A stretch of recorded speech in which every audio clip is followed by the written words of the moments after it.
ഇന്ന് തന്നെ ഡൗൺലോഡ് ചെയ്യൂ. കാണൂ നിങ്ങളുടെ ഫേവറേറ്റ് ഷോസ്. നമുക്ക് വേണമെങ്കിൽ വേറൊരു ജോത്സ്യനെ കൂടെ കണ്ടു നോക്കാം. വേണ്ട, ഇനി ഒരു ജോത്സ്യനെയും കാണണ്ട. എല്ലാം വിധി പോലെ വരട്ടെ. ഇതോടുകൂടി നെല്ലിശ്ശേരി വീട് മുടിഞ്ഞു പോകുന്നെങ്കിൽ അങ്ങ് പോട്ടെ. ആ ടെൻഷൻ കൂടിയപ്പോഴാ എനിക്കിങ്ങനെ സ്ട്രോക്ക് വന്നത്.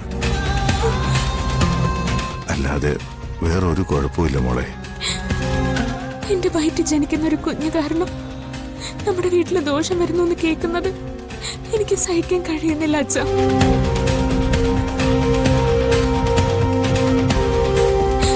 അച്ഛൻ പറയ, ഞാൻ എന്താ ചെയ്യണ്ടേ? ഞാൻ പറഞ്ഞല്ലോ, അച്ഛൻ ഇതൊന്നും വിശ്വസിക്കുന്നില്ല. എന്തൊക്കെ സംഭവിച്ചാലും നിന്റെ വയറ്റിലുള്ള കുഞ്ഞ് നെല്ലിശ്ശേരിയിൽ ജനിക്കും. അതിനു മുമ്പ് ആരൊക്കെ എന്തൊക്കെ ജാതകദോഷം പറഞ്ഞാലും അതൊന്നും എന്നെ ബാധിക്കില്ല. ഒരു കാര്യം ഞാൻ പ്രത്യേകിച്ച് പറയാം. ഈ സമയത്ത് നീ നിന്റെ ആരോഗ്യം ശ്രദ്ധിക്കണം. ആ മലയിലെ ക്ഷേത്രത്തിലെ പൂജാരി മോളോട് പറഞ്ഞ പോലെ എല്ലാ ഗുണങ്ങളോടും കൂടിയ ഒരു ആൺകുഞ്ഞ് മോൾക്ക് ജനിക്കും. കിളവന്നല്ല ഒന്നാം തരം പണിയാണല്ലോ തന്നത്. ഞാൻ ഇതുവരെ ചെയ്തതും പറഞ്ഞതും എല്ലാം പാഴായി. ഇതെവിടെ വരെ പോകും നോക്കാം. മോളിതൊന്നും കേട്ട് മനസ്സ് തകരരുത്. ആ ജ്യോത്സ്യം പറഞ്ഞൊന്നും സത്യമല്ലെന്ന് വിശ്വസിക്കാനാ അച്ഛനിഷ്ടം. അങ്ങനെ സംഭവിക്കൂ. നെല്ലിശ്ശേരിയിലെ ആരും അത്രയ്ക്ക് വലിയ ദ്രോഹമൊന്നും ആരോടും ചെയ്തിട്ടില്ല. മോള് ധൈര്യമായിട്ട് ചെല്ല്. എല്ലാത്തിനും അച്ഛൻ കൂടെയുണ്ട്. ചെല്ലുമോളെ.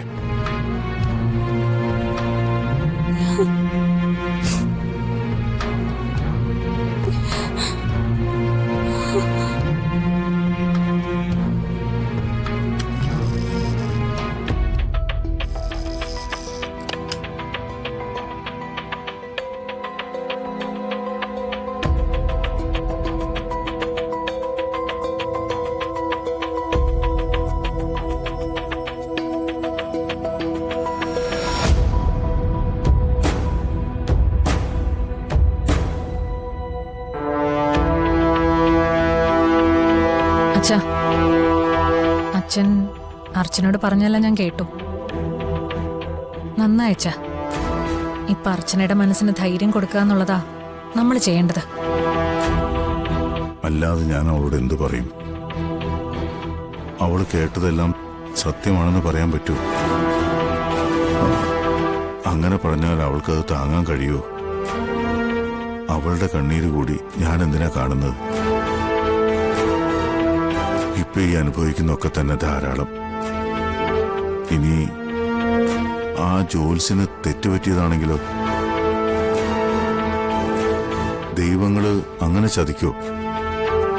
അതും അർച്ചനയെ പോലെ എല്ലാവർക്കും നല്ലത് വരാൻ പ്രാർത്ഥിക്കുന്ന ഒരു പെണ്ണിനോട്. ദൈവത്തിന് അങ്ങനെ ഒരു തെറ്റ് പറ്റില്ല. അച്ഛൻ പറയുന്നത് തന്നെയാ ശരിയെന്നാ എനിക്കും തോന്നുന്നത്. എല്ലാ ജ്യോത്സ്യന്മാരും പറയുന്നത് ശരിയാവണമെന്നൊന്നുമില്ല. നമുക്ക് വേണമെങ്കിൽ വേറൊരു ജ്യോത്സ്യനെ കൂടെ കണ്ടു നോക്കാം. വേണ്ട, ഇനി ഒരു ജ്യോത്സ്യനെയും കാണണ്ട. എല്ലാം വിധി പോലെ വരട്ടെ. ഇതോടുകൂടി നെല്ലിശ്ശേരി വീട് മുടിഞ്ഞു പോകുന്നെങ്കിൽ അങ്ങ് പോട്ടെ. അതല്ല, അർച്ചനയുടെ വയറ്റിലെ കുഞ്ഞ് നെല്ലിശ്ശേരി വീട്ടിൽ ജനിക്കാനാണ് വിധിയെങ്കിൽ അതങ്ങനെ തന്നെ നടക്കട്ടെ. ബാക്കിയൊക്കെ എല്ലാവർക്കും വരുന്നത് പോലെ അനുഭവിക്കാം.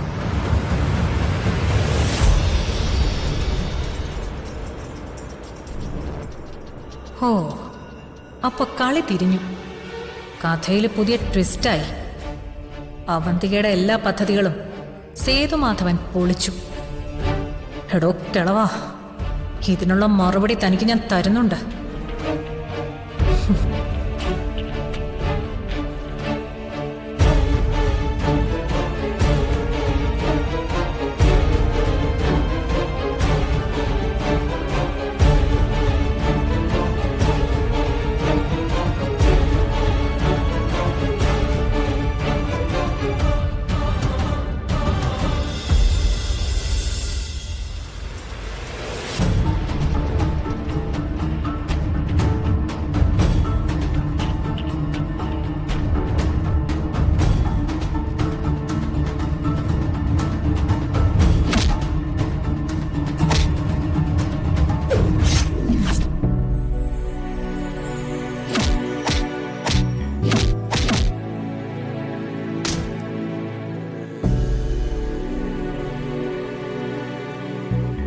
ദുരാത്മാവാണ് നിന്റെ വയറ്റിൽ നിന്ന് വന്ന് പിറക്കാൻ പോകുന്ന ഈ കുഞ്ഞ്.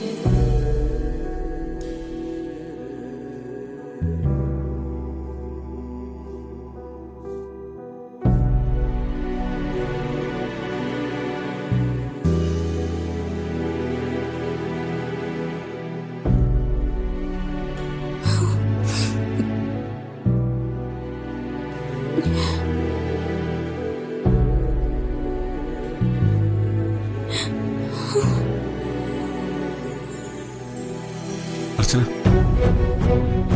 എന്തൊറ്റടോ താനെന്തിനെങ്ങനെ ഇമോഷണൽ ആവുന്നേ?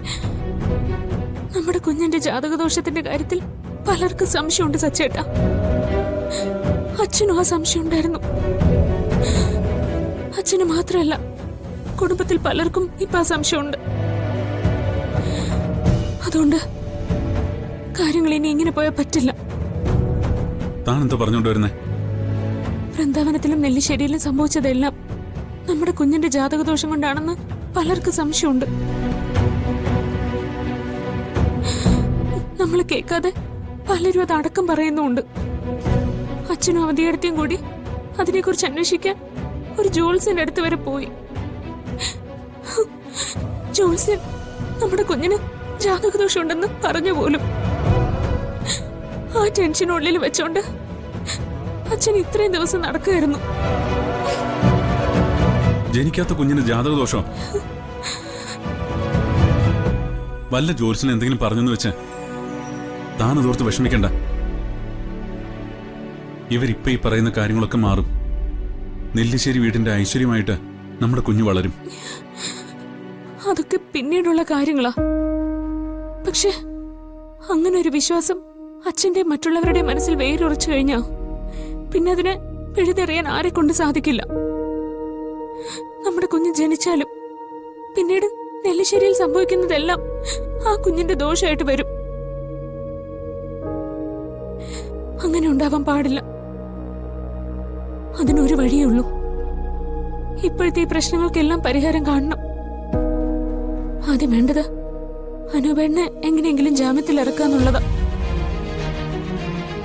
സച്ചേട്ടാ, നമുക്കിപ്പൊ തന്നെ പോയി അഡ്വക്കേറ്റ് കൃഷ്ണഭദ്രനെ കാണണം. എല്ലാത്തിനും ഒരു തീരുമാനം ഉണ്ടാക്കിയേ പറ്റൂ.